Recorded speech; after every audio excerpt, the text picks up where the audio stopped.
2 ലക്ഷത്തോളം കുട്ടികളാണ് ഇത്തവണ +1 അലോട്ട്മെന്റ് പ്രോസസ്സിൽ നിന്നും പുറത്താവാൻ വേണ്ടി പോകുന്നത്. ഈ ഒരു തംബ്നെയിൽ കണ്ടിട്ടാണ് നിങ്ങൾ എല്ലാവരും വന്നിട്ടുള്ളത് അല്ലേ? ഇത് വെറുതെ ഈ ചാനലിന്റെ വ്യൂസ് കൂട്ടുവാനോ റേറ്റിംഗ് കൂട്ടുവാനോ വേണ്ടിയിട്ട് കെട്ടിച്ചമച്ചിട്ടുള്ള ഒരു ഫേക്ക് ന്യൂസ് അല്ല മക്കളെ. കൃത്യമായ കണക്കുകളുടെ അടിസ്ഥാനത്തിലാണ് ഷമീം സാർ പറയാൻ വേണ്ടി പോകുന്നത്. വീഡിയോ അവസാനം വരെ കാണുക. നിങ്ങൾ ചിലപ്പോൾ അക്ഷയയിൽ ഫോമൊക്കെ ഫില്ല് ചെയ്ത് കൊടുത്തിട്ടുണ്ടാവാം, പക്ഷെ നിങ്ങളും ഈ 2 ലക്ഷത്തിൽ ഉൾപ്പെട്ടവരാകാം. അതുകൊണ്ട് നിങ്ങൾ ഇതിൽ പെട്ടിട്ടുണ്ടോ എന്ന് അറിയാൻ വേണ്ടിയിട്ട് വീഡിയോ അവസാനം വരെ കാണാം. നിങ്ങൾ തീർച്ചയായിട്ടും +1 സയൻസ് ആണ് എടുക്കുന്നതെങ്കിൽ ഇതുപോലെ നിങ്ങളുടെ ഫോട്ടോ വരണമെന്ന് നിങ്ങൾക്ക് ആഗ്രഹമുണ്ടോ? അല്ലെങ്കിൽ കേരളത്തിലെ ടോപ്പേഴ്സ് ആവാൻ, കേരളത്തിലെ നമ്പർ 1 സ്റ്റുഡൻ്റ് ആവാൻ നിങ്ങൾക്ക് ആഗ്രഹമുണ്ടോ? നോക്കൂ, 520ൽ 520 മാർക്കും വാങ്ങിയിട്ടുള്ള +1 പരീക്ഷ എഴുതിയ മിടുക്കന്മാരും മിടുക്കികളുമായിട്ടുള്ള കുട്ടികളാണ് ഇവർ നമ്മുടെ അഗ്നി ബാച്ചിലൂടെയാണ് ഈ ഒരു നേട്ടം കൈവരിച്ചത്. നമ്മുടെ അഗ്നി ബാച്ച് നിങ്ങൾക്ക് വേണ്ടി റെഡിയാണ് മക്കളെ. ലൈവായിട്ട് നിങ്ങൾക്ക് പഠിക്കാം. അതുപോലെ റെക്കോർഡഡ് ക്ലാസ്സുകളും PYQസും, അതായത് കഴിഞ്ഞ വർഷങ്ങളിലെ ക്വസ്റ്റ്യൻ പേപ്പറിന് സൊല്യൂഷൻസും, അതുപോലെ NCERT ക്വസ്റ്റ്യൻസും, ചാപ്റ്റർ വൈസ് എക്സാംസും, മോഡൽ എക്സാംസും ഒക്കെ നമ്മുടെ അഗ്നി ബാച്ചിൻ്റെ ഫീച്ചറാണ്. നിങ്ങൾക്ക് 520ൽ 520 മാർക്കും സ്കോർ ചെയ്യാം നമ്മുടെ അഗ്നി ബാച്ചിലൂടെ. ഇത് ഫുൾ A+ൻ്റെ കണക്കല്ല, ഫുൾ മാർക്ക് വാങ്ങിയവരുടെ കണക്കാണ്. A+കളൊക്കെ ഇതിനേക്കാൾ എത്രയോ 10 മടങ്ങ് A+കൾ കിട്ടിയിട്ടുള്ള മക്കളും നമ്മുടെ ബാച്ചിലൂടെ വന്നിട്ടുണ്ട്. അപ്പോൾ നിങ്ങൾ ആഗ്രഹിക്കേണ്ടത് ഇത് തന്നെയാണ്, 520ൽ 520 മാർക്ക്. ഓക്കെ, അപ്പോൾ തീർച്ചയായിട്ടും നമ്മുടെ ബാച്ചിൽ ജോയിൻ ചെയ്യുക. ബാച്ചിൽ ജോയിൻ ചെയ്യാൻ വെറും 4999 രൂപ മാത്രമാണ് ഒരു വർഷത്തേക്ക് നിങ്ങൾക്ക് ചിലവാകുന്നത്. +1 കൊമേഴ്സ് എടുക്കുന്ന മക്കൾക്ക് ജ്വാല ബാച്ചും അവൈലബിൾ ആണ്. താഴെ കാണുന്ന നമ്പറിൽ കോൺടാക്ട് ചെയ്യുക. എത്രയും പെട്ടെന്ന് തന്നെ നമ്മുടെ ബാച്ചിൽ ജോയിൻ ചെയ്യാം. ഇനി നമ്മുടെ വിഷയത്തിലേക്ക് വരാം. എന്താണ്, എവിടുന്ന് കിട്ടി ഈ കണക്ക് അല്ലേ? ചുമ്മാ ഷമീം സാർ ഓരോന്ന് വിളിച്ചു പറയല്ലേ. 2 ലക്ഷം കുട്ടികളെ, എന്തൊരു ബടായി, എന്തൊരു തള്ളല്ല മക്കളെ, യാഥാർത്ഥ്യമാണ്.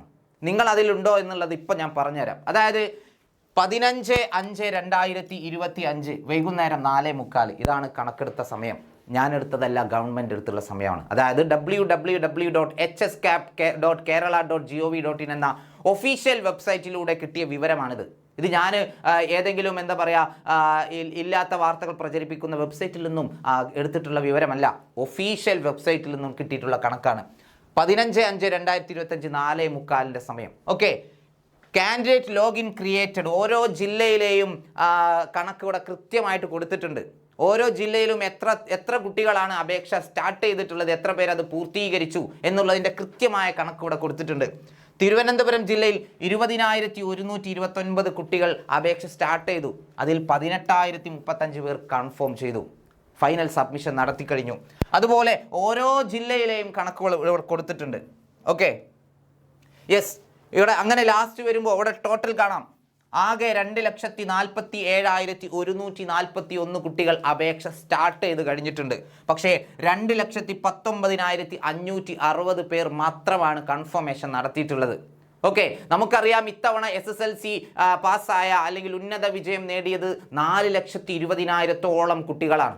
4,20,000 കുട്ടികൾ. ഇന്ന് 16-ാം തീയതിയായി. നമ്മുടെ അപേക്ഷ സമർപ്പിക്കേണ്ടതിൻ്റെ അവസാന ഡേറ്റ് എന്ന് പറയുന്നത് 20-ാം തീയതിയാണ്. അതിനു മുൻപ് ബാക്കിയുള്ള 2 ലക്ഷത്തോളം കുട്ടികൾ അപേക്ഷിക്കാൻ ബാക്കിയുണ്ട് അല്ലേ? 2,47,141 കുട്ടികളാണ് അപേക്ഷ സ്റ്റാർട്ട് ചെയ്തിട്ടുള്ളത്. പലരും എന്ത് ചെയ്തിട്ടില്ല, കൺഫേം ചെയ്തിട്ടില്ല. അതായത് 2,19,560 പേരെ കൺഫേം ചെയ്തിട്ടുള്ളൂ. കൺഫർമേഷൻ ചെയ്തെങ്കിൽ മാത്രമേ നിങ്ങൾ അലോട്ട്മെൻറ്റിലേക്ക് പരിഗണിക്കുകയുള്ളൂ മക്കളെ. ചിലപ്പോൾ ഇത് നിങ്ങൾ അറിയാതെ സംഭവിച്ചതാകാം, നിങ്ങൾ ചിലപ്പോൾ വിട്ടുപോയതാകാം, മറന്നുപോയതാകാം, അക്ഷയയിൽ ഏൽപ്പിച്ചിട്ടുണ്ട്, അവർ ചെയ്തോളും എന്ന് വിചാരിച്ചിരിക്കുന്നവരുണ്ടാവാം. തീർച്ചയായിട്ടും നിങ്ങൾ ഈ ഒരു കണക്ക് വെച്ചിട്ട്, അതായത് അപേക്ഷ സ്റ്റാർട്ട് ചെയ്തിട്ട് ഏകദേശം ഒരു 30,000 കുട്ടികൾ ഇനിയും കൺഫേം ചെയ്യാൻ ബാക്കിയുണ്ട്. ചിലപ്പോൾ മനഃപൂർവ്വമായിരിക്കും ഒന്നുകൂടി എഡിറ്റ് ചെയ്യണമെന്ന് വിചാരിച്ചിട്ടാവാം, ചിലപ്പോൾ വിട്ടുപോയതാകാം. അങ്ങനെ വിട്ടുപോയതാണോ നിങ്ങൾ എന്ന് നിങ്ങൾ തന്നെ എന്ത് ചെയ്യണം, പരിശോധിക്കണം. അതായത് കാൻഡിഡേറ്റ് ലോഗിൻ ക്രിയേറ്റ് ചെയ്ത് അപേക്ഷാ ഫോം ഫിൽ ചെയ്താൽ മാത്രം പോരാ, ഫൈനൽ കൺഫർമേഷനും കൂടി നടത്തിയെങ്കിൽ മാത്രമേ നിങ്ങൾ അലോട്ട്മെൻറ്റിലേക്ക് പരിഗണിക്കുള്ളൂ. അങ്ങനെ ഒരു 30,000 കുട്ടികൾ ഇവിടെയുണ്ട്. അതുകൂടാതെ 4,20,000 കുട്ടികൾ പാസ്സായിട്ട് വെറും 2,47,141 പേർ മാത്രമേ അപേക്ഷിക്കാൻ പോലും തുടങ്ങിയിട്ടുള്ളൂ. ബാക്കിയുള്ള കുട്ടികളവിടെ 20-ാം തീയതിക്കുള്ളിൽ അവർ അപേക്ഷിച്ചിട്ടുണ്ടാവണം. ഇല്ലെങ്കിൽ അവർക്ക് സീറ്റ് കിട്ടില്ല, +1 സീറ്റ് കിട്ടില്ല. ഇത് വലിയ കണക്കാണ്. 20-ാം തീയതി വരെ സമയമുണ്ട്. മക്കളെല്ലാവരും എന്ത് ചെയ്യണം, ഈ ഒരു വിവരം നിങ്ങളുടെ മാക്സിമം ഫ്രണ്ട്സിന് ഷെയർ ചെയ്ത് കൊടുക്കണം. എന്തുകൊണ്ടാണ് ചെയ്യാത്തത് എന്നറിയില്ല. ഇത് സ്റ്റാർട്ട് ചെയ്തിട്ട് 2 ദിവസമല്ലേ ആയിട്ടുള്ളൂ എങ്കിൽ പോലും അവസാന ദിവസത്തേക്ക് നിങ്ങൾ വെക്കരുത്. അവസാന ദിവസമൊക്കെ ചിലപ്പോൾ സൈറ്റ് ഹാങ് ആവാനൊക്കെ സാധ്യതയുണ്ട്. ഓക്കെ, സൈറ്റ് ഹാങ് ആവാൻ സാധ്യതയുണ്ട്. പിന്നെ നമുക്ക് നമ്മുടേതായിട്ടുള്ള തിരക്കുകളിൽപ്പെട്ട് ചിലപ്പോൾ അപേക്ഷിക്കാൻ കഴിയാതെ പോയെന്നും വരാം. അതുകൊണ്ട് ഒരിക്കലും ലാസ്റ്റ് മിനിറ്റിലേക്ക് വെക്കരുത്. എത്രയും പെട്ടെന്ന് തന്നെ നിങ്ങൾ എന്ത് ചെയ്യണം, അപേക്ഷ സമർപ്പിക്കണം, അത് കൃത്യമായിട്ട്.